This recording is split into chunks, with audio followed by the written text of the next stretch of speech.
अ, कुछ लोगों ने यूसीट के बारे में पूछा था, राइट? तो मैं उसके बारे में थोड़ी बात करूँगा। ये 2-3 वीडियो बनाते हैं, मे बी और भी हैं, पार्ट ए और पार्ट बी में डिवाइड किए हैं, तो अभी मैं पार्ट ए की बात करूँगा सिर्फ़। कुछ पॉइंटर्स हैं कि जो मैं रिसर्च कर रहा हूँ पर्सनली, मैंने जैसे प्रिपेयर किया था तो थोड़ा आइडिया है कि कहाँ-कहाँ जाना है, तो यूसीट भी काइंड ऑफ सीट की तरह ही है, राइट? तो 57 क्वेश्चन्स हैं फर्स्ट 2 आवर्स में, पार्ट ए के अंदर, 2 आवर्स हैं सिर्फ़। तो 2 मिनट्स पर क्वेश्चन अगर हम देते हैं, उसके I will talk about it. 57 question में 14 एनएटी है, 15 तुम्हारे एमएसक्यू हैं और 28 एमसीक्यू हैं।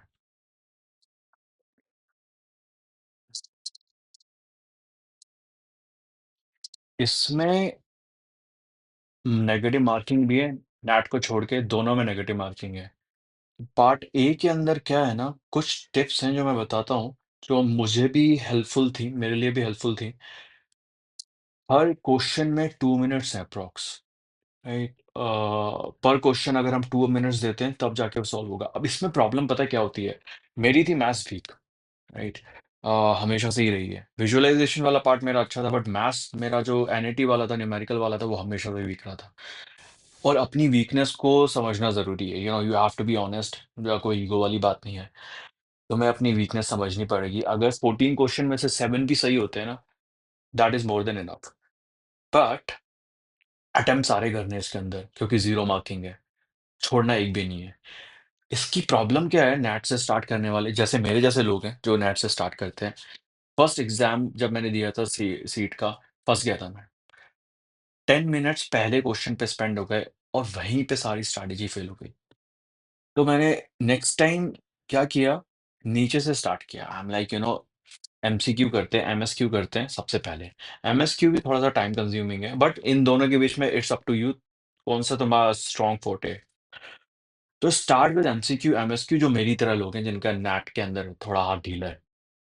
ऐसा नहीं है कि नेट मैंने प्रिपेयर नहीं किया था, बट स्ट्रैटेजी का पार्ट था कि यार सबसे पहले जल्दी-जल्दी में मतलब अगर 2-2 3-3 क्वेश्चन्स भी मेरे 1 मिनट के अंदर हो जा रहे हैं, मेरे पास नेट के लिए बहुत टाइम बचेगा। पर्पस ये था। तो स्टार्टिंग मैंने बहुत फास्ट की, पहले तो सबसे पहले गो थ्रू हो गया। गो थ्रू होने के बाद पैनिक नहीं करना है कि कुछ आता है कि नहीं आता है। हर क्वेश्चन में try to give 1 minute, right? Um, MSQ और एमसीक्यू के अंदर तुम्हें पहले ही पता लग जाएगा क्वेश्चन तुम्हें आता है कि नहीं। तो यू नो गेस वर्क बहुत ज़्यादा सोच के मारना, जो मल्टीपल सिलेक्ट क्वेश्चंस हैं उनमें।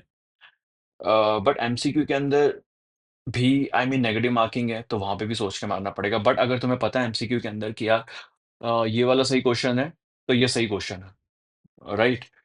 तो ऐसा नहीं होगा कि कन्फ्यूजन होगा। मल्टीपल सिलेक्ट क्वेश्चंस के अंदर थोड़ा कन्फ्यूजन होता है, अच्छा ये भी सही हो सकता है, ये भी सही हो सकता है।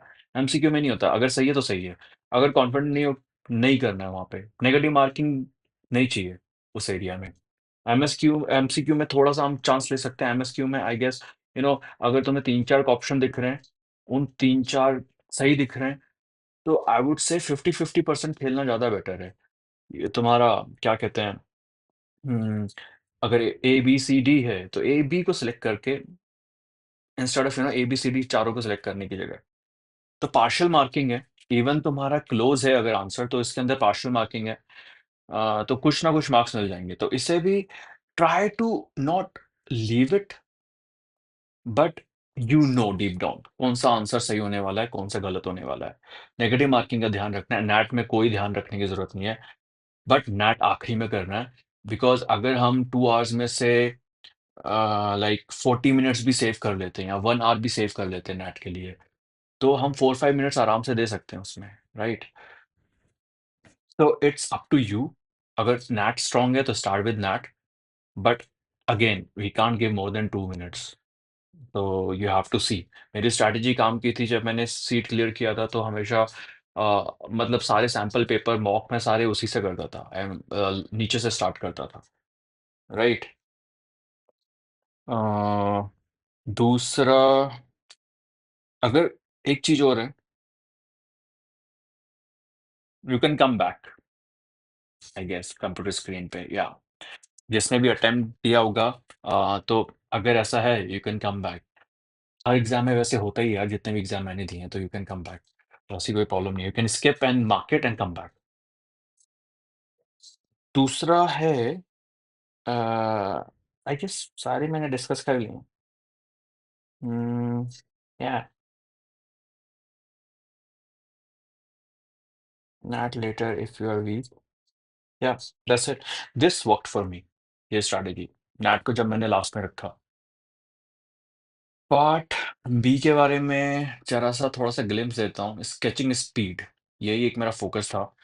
हमेशा मैंने स्पीड पे काम किया है, शैडो वगैरह हमेशा होता है हो, नहीं होता है नहीं हो, स्केच अच्छा दिखना चाहिए, क्वालिटी ऑफ स्केच अच्छा दिखना चाहिए, शेप अच्छा दिखना चाहिए, प्रेज़ेंटेशन दिखनी चाहिए। तो ऐसे किस तरह से मैं प्रेज़ेंट करता था और कैसे मैं स्केच करता था, I will show you.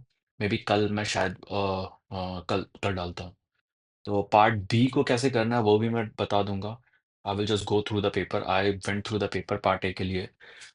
1-2 tips और हैं पार्ट ए में। विजुअलाइज़ेशन विजुअलाइज़ेशन विजुअलाइज़ेशन बहुत ज़्यादा इम्पोर्टेंट रोल प्ले करती है। तो हम वर्ल्ड को ऐसे देखते हैं, but you know if you close your eyes, अगर मैं क्यूब को विजुअलाइज़ करना चाहता हूँ, तो ब्रेन में सोचना पड़ेगा, लाइक अंदर आँखें बंद करके सोचना पड़ेगा। वो इम्प्रूव पता है कैसे होगा कि जैसे आयरन मैन मूवी देखी होगी, उसके अंदर वो रियल वर्ल्ड में 3D इंटरैक्ट कर रहा है 3D ऑब्जेक्ट्स के साथ में, ओके, डिजिटल ऑब्जेक्ट्स के साथ में, रेंडर्स के साथ में। तो वैसे ही थोड़ा माइंड में सोचना पड़ेगा कि how can I move this bag? For example अगर ये बुक है, राइट? तो अगर ये ऐसी पोज़ीशन है तो आई हैव टू थिंक कि इसको मैं ब्रेन में कैसे रोटेट करूँ और वो कैसी दिखेगी? Then you can make a sketch कि हाँ, अगर ये ऐसी दिख रही है तो how to make that sketch on the paper. तो इस तरह से हम लोग विजुअलाइज़ेशन को इम्प्रूव कर सकते हैं। पज़ल्स हैं बहुत सारी विजुअलाइज़ेशन को इम्प्रूव करने के लिए। अमेज़न पे जो फिज़िकल पज़ल्स को तुम बाय कर सकते हो, डेली प्रैक्टिस उसके साथ कर सकते हो। मैंने कुछ पज़ल्स बाय की थी, तो विजुअलाइज़ेशन वहाँ पे इम्प्रूव हो जाएगी, राइट? कॉपी कर के स्केचेस को कॉपी कर के वो वहाँ पे विजुअलाइज़ेशन, ऑब्ज़र्वेशन तुम्हारी इम्प्रूव होगी, राइट? तो स्टार्ट करने के लिए आई वुड से 2024 का पेपर उठाओ, वहाँ पे एमसीक्यू, एमएसक्यू का देखो और नैट को देखो, राइट? अब उसके बाद में एमसीक्यू का फॉर्मेट थोड़ा ट्राई करो क्रैक करने का, कि किस तरह के क्वेश्चन पूछ रहे हैं। एमएसक्यू का देखो एंड देन सिमिलर पजल्स को उठा के देखो। That's the best way to start. And then net के अंदर तुम्हारा वीक एरियाज़ कौन-सा है और स्ट्रॉन्ग एरियाज़ कौन-सा है, stick to strong areas, 4 months बचे हैं। तो उसको और ज़्यादा इम्प्रोवाइज़ करते हैं। तो अपनी वीकनेस पता होना बहुत ज़रूरी है। मुझे पता था कि नेट मेरी बिल्कुल बेकार है, तो ज्योमेट्री अच्छी थी तो उस पे मैंने ज़्यादा फ़ोकस किया। विजुअलाइज़ेशन अच्छी थी, ऑब्ज़र्वेशन अच्छा था, तो उस पे ज़्यादा फ़ोकस किया। I will do more research on part A for UCIT people and then make more videos. अभी कल शायद पार्ट बी की डालता